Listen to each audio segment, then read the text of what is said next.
É que nós vamos falar das formas de filiação, benefícios e garantias. Eu quero dizer, caso você esteja acompanhando a gente e de repente quer incluir um outro assunto, vamos aproveitar a oportunidade, não é todo dia que a gente tem a Camila aqui, nem toda hora, então vamos aproveitar os conhecimentos dela, vamos tirar dúvida. Você faz a pergunta e a gente responde, mas o tema especificamente será esse. Repito, bem abrangente.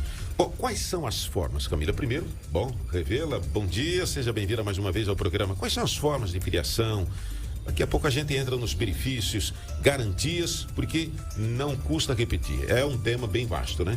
Sim, é um tema vasto. Bom dia, Rocha. Bom dia a todos os ouvintes da NN Play. Sim, é um tema vasto, mas nós sempre tratamos aqui especificamente dos benefícios e dúvidas pontuais. Mas neste momento nós sentimos a necessidade de esclarecer a população acerca do que é o INSS, né?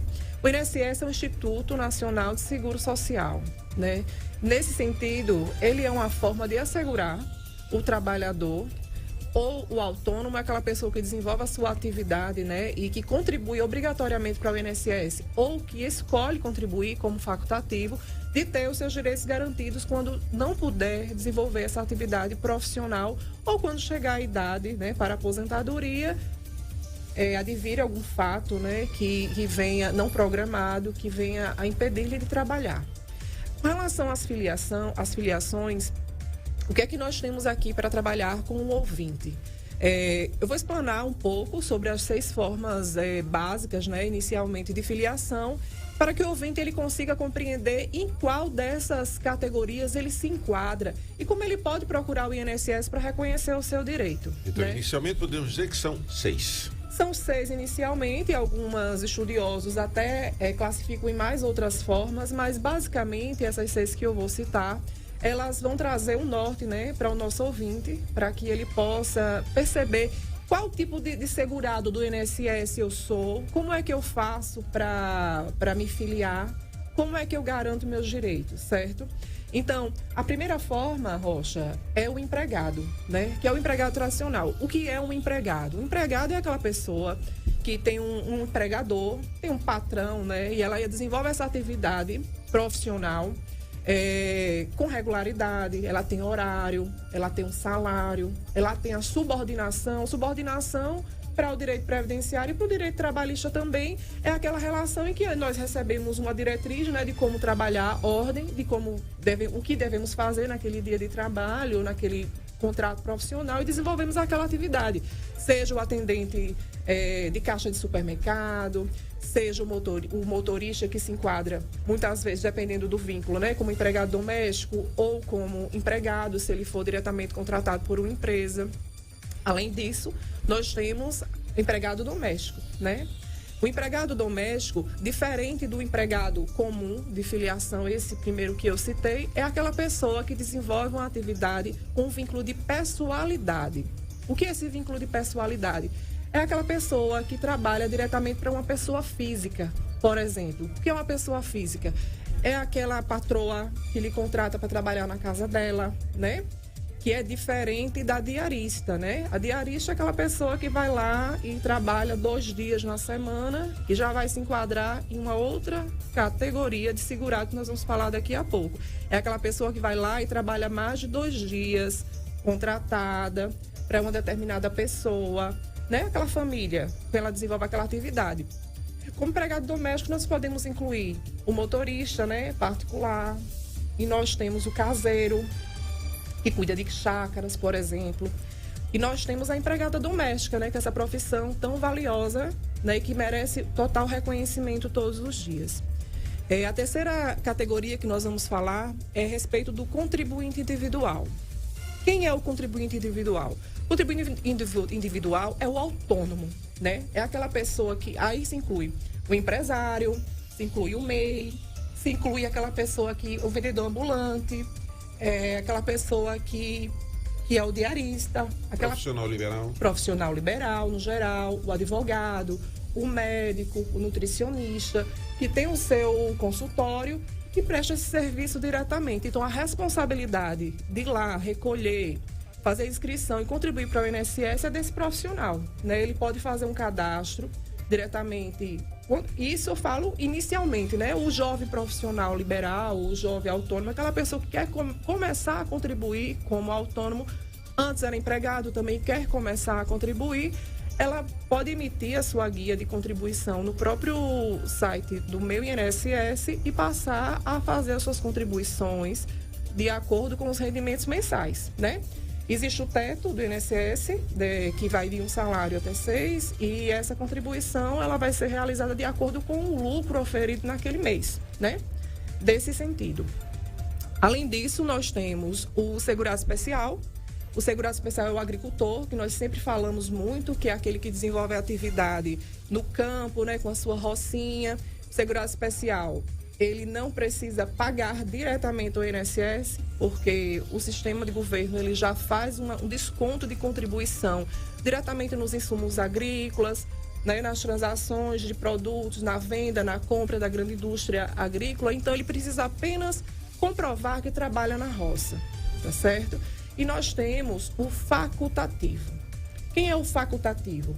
O facultativo é aquela pessoa que não é obrigada a contribuir para o INSS, mas ela quer contribuir. Quem é que não é obrigada? Aquela pessoa que não está desenvolvendo uma atividade profissional, né?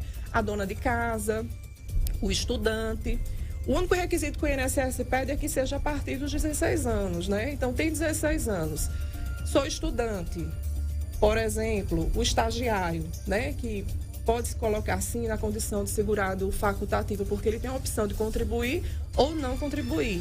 E a dona de casa, ela já pode começar a fazer a sua programação, né, previdenciar o seu planejamento e iniciar as contribuições, né, que é o que nós indicamos. Rocha. Isso pensando evidentemente na aposentadoria e até num acidente, algo que... Como é que é no caso, Gilberto, só um instante para ter essa dúvida, uma dona de casa, ela paga regularmente e tal, facultativa no caso. Segurado facultativo. Segurado facultativo.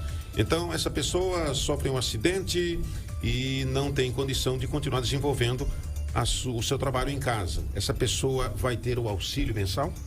Ela terá. Existe a carência dos benefícios. Eu gosto de fazer uma comparação, como não é a mesma coisa, né, gente, que os planos de saúde, mas a gente, quando pensa em carência, a gente lembra muito, né? Então, para alguns benefícios do INSS, é necessário que existam algumas contribuições, um número exato de contribuições, para que você tenha o direito a passar a receber benefícios do INSS. Certo. Não é a partir da primeira parcela que passa a ter aquele direito, né? Para alguns benefícios, sim. A exemplo nesse da caso, pensão. No caso específico, não, que eu falei. Para benefício por incapacidade, a carência de 12 contribuições. Ok. Gilberto, pois não. Ô Rocha, vamos começar aqui com as participações dos nossos ouvintes? Pode Vamos ser? sim. Temos o primeiro ouvinte, vamos acompanhar. Ô Zé Rocha, bom dia, aqui é o Damião. Ô Zé Rocha, eu me aposentei por auxílio doença, sou aposentado. Aí a minha esposa tem 62 anos, quer dizer, né, vou me casar ainda. Ela pode se aposentar, nós dois se casar no civil, e pode ser os dois aposentados ou só pode ser uma aposentadoria só? Eu sou o Damião, moro aqui, tanto em Vilela, Rocha. Bom dia. Bom dia, meu querido. Bom, eu não saberia responder nada, Damião, mas eu estou ao lado de quem sabe. Passo a bola para você, Camila. Obrigada, Rocha. Damião, não é isso? Damião, veja só, pode sim. Olha, a Previdência Social, ela realiza a proteção individualmente de cada cidadão. Então, se o senhor trabalhou e conquistou seu direito à sua aposentadoria por incapacidade, ela é do senhor, tá certo? A sua esposa, quando vocês vierem a casar, ou então ela nessa condição atual que é de companheira, independentemente, ela também tem direito à aposentadoria. Claro, se ela atender os requisitos de contribuição. Então, ela tem que ou estar desenvolvendo atividade profissional, né? Trabalhando de alguma forma, seja como empregada, seja como empregada doméstica que nós falamos, segurado especial, ou então contribuindo voluntariamente, que é o segurado facultativo, né? Desde que ela se organize e ela atenda os critérios, vocês dois estarão aposentados no momento oportuno.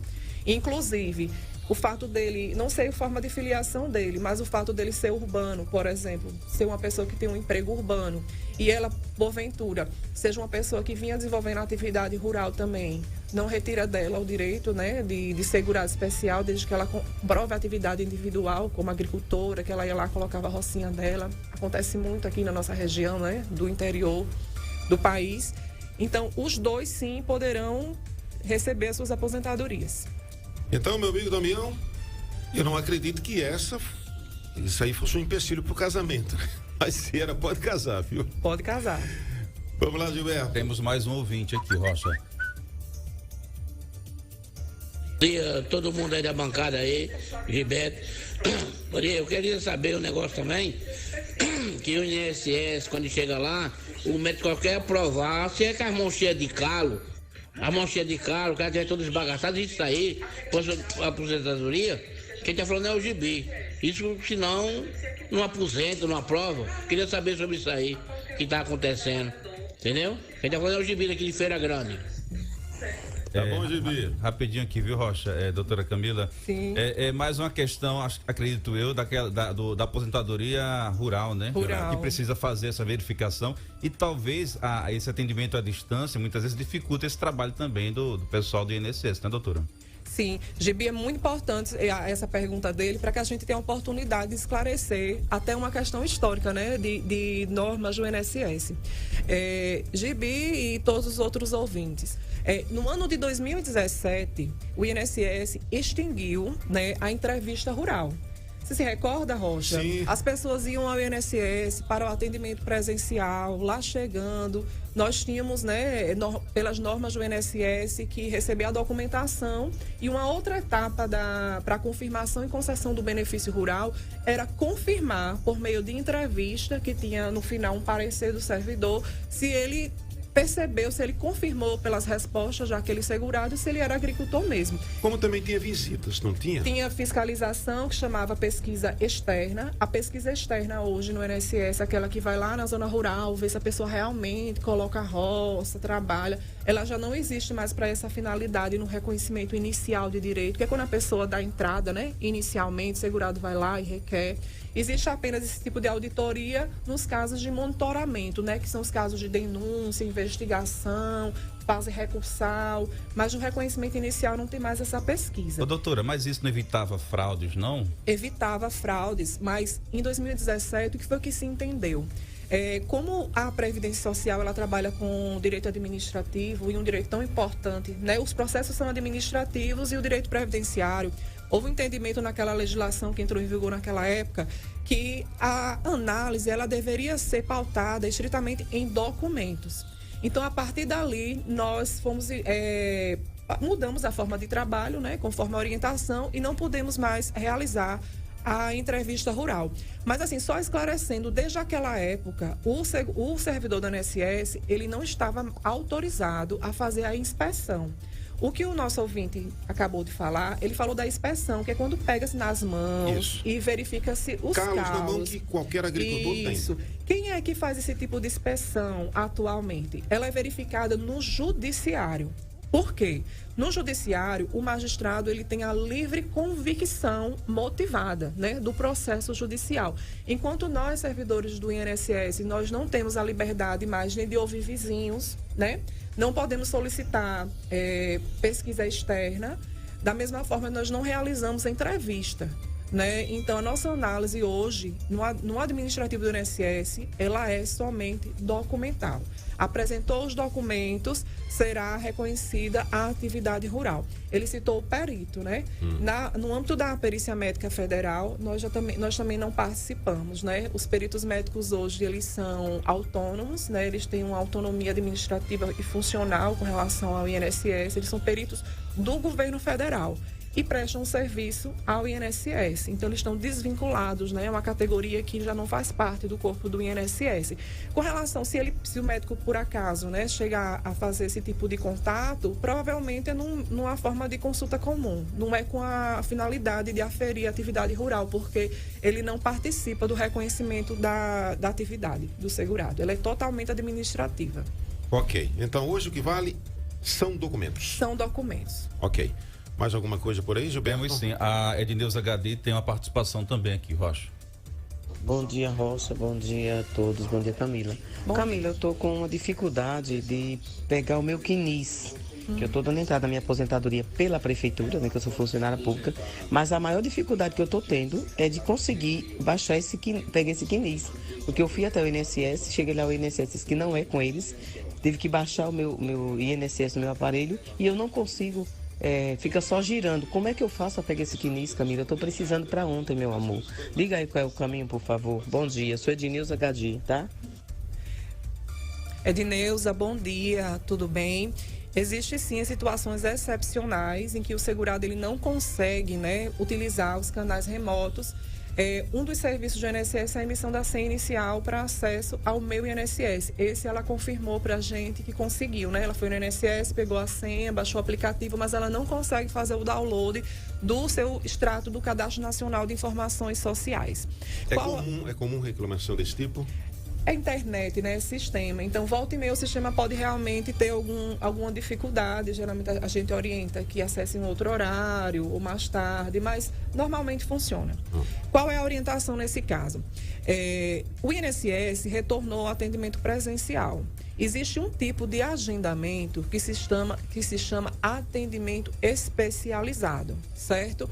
Nesse atendimento especializado, existem alguns serviços que já estão lá confirmados como para esse atendimento, que são aqueles não previstos nos canais remotos. Mas um caso excepcional como o dela, que é uma dificuldade de acesso, que é constatado, ela pode agendar esse serviço pela Central 135, se não conseguir pelo portal Meu INSS, vai comparecer no dia e horário agendado na agência do INSS com seu documento de identificação, né, com foto, seu RG, a sua CNH, o INSS reconhece sua carteira profissional, se for o caso, ou documento, é bem mais abrangente, documentos como a carteira profissional, e vai falar para o atendente, olha, eu tenho a senha, acessei o portal Meu INSS, mas não consegui fazer o download. Vim aqui para solicitar o meu quinis. Ele vai imprimir e vai te entregar. E vai resolver também, ver se tem algum problema de acesso ao seu portal.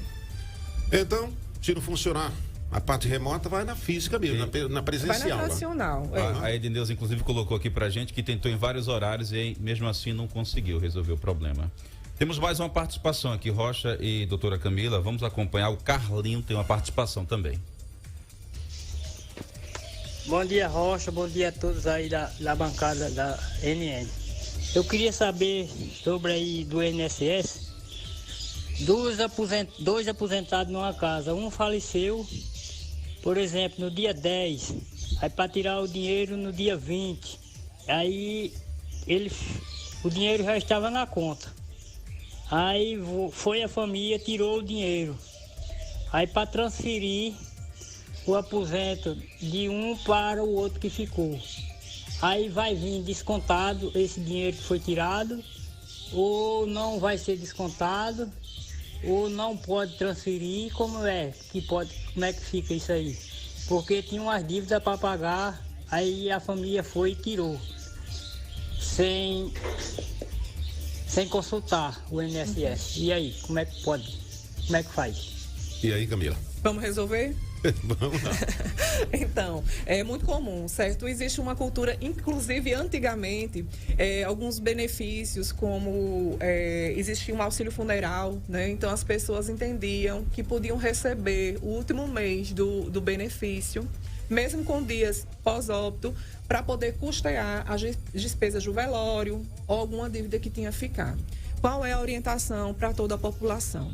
A partir do óbito, orientamos que não realize o saque, certo, do resíduo de benefício, mesmo que ele esteja na conta. Se ele estiver na conta, pode deixar lá que a própria instituição financeira, ela realiza o estorno, tá certo? Isso se cair no cartão magnético, aquele cartãozinho do INSS, né, que é o conveniado. Mas respondendo especificamente à pergunta do ouvinte, é o seguinte: quando vocês forem requerer a pensão por morte, Lá tem uma opção no portal Meu INSS em que se clica lá, se responde, se autoriza que sejam cobrados valores recebidos pós-óbito no outro benefício, né? É só clicar lá dizendo que autoriza e esse valor ele vai ser compensado na concessão da pensão, certo? Se ela for concedida, se for de direito, certo, né? E provavelmente será porque é uma precedida que nós chamamos, porque quem recebe uma aposentadoria tem qualidade segurada do INSS, né? A outra parte que vai requerer, ela só precisa comprovar que é dependente, que se é casada vai receber, com certeza, se for companheira, comprovando isso vai receber, autorizando o INSS faz essa compensação.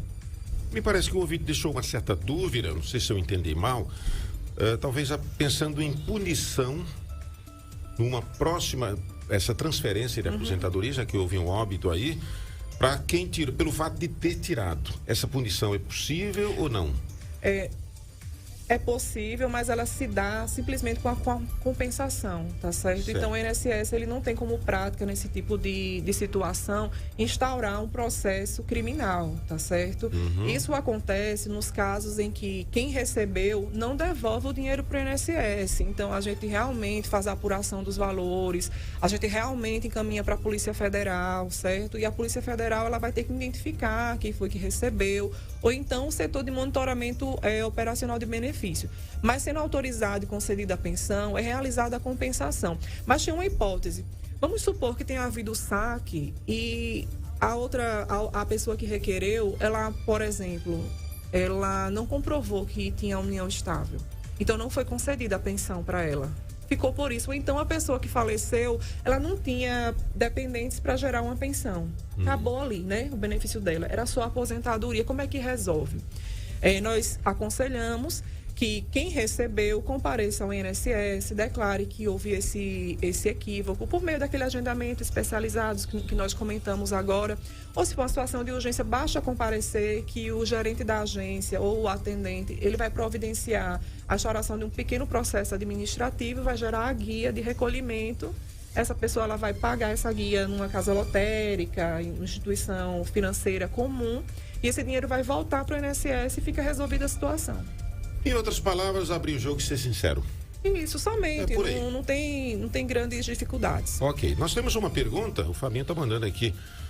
Pergunta, ele diz o seguinte: eu abri um MEI e não consegui pagar o tempo de contribuição.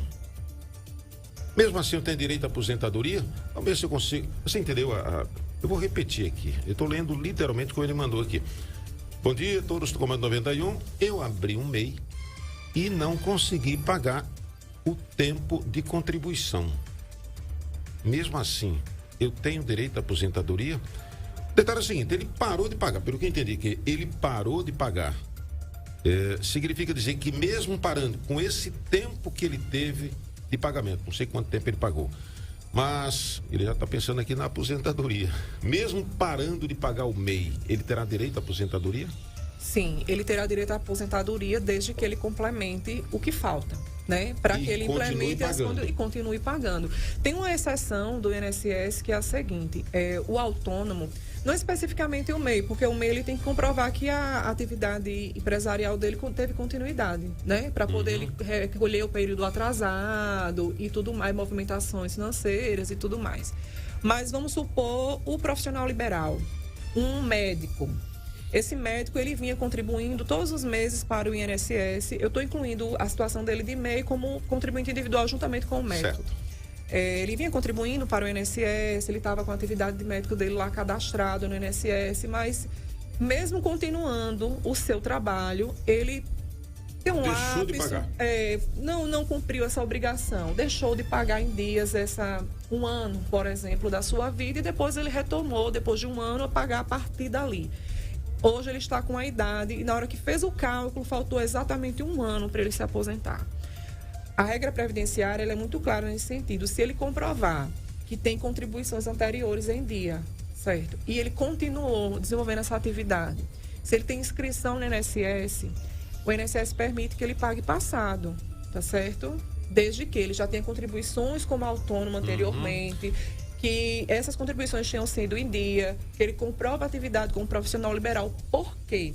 O contribuinte individual, ele é obrigado a contribuir. O que o INSS entende é que, na verdade, ele deixou de cumprir uma obrigação. Então, o tempo que vier para ele corrigir isso é autorizado.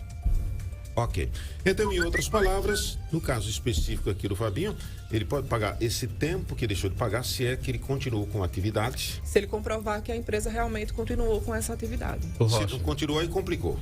Complicou porque ele não vai ter como levar, né? Vai pagar e não vai levar. Sim, Gilberto. Rocha e Camila, vamos apertar um pouquinho o tempo, que já está em cima, mas tem mais um ouvinte aqui, vamos acompanhar. José Rocha, mais uma vez, e a Camila, enfim, todos, Gilberto e todos.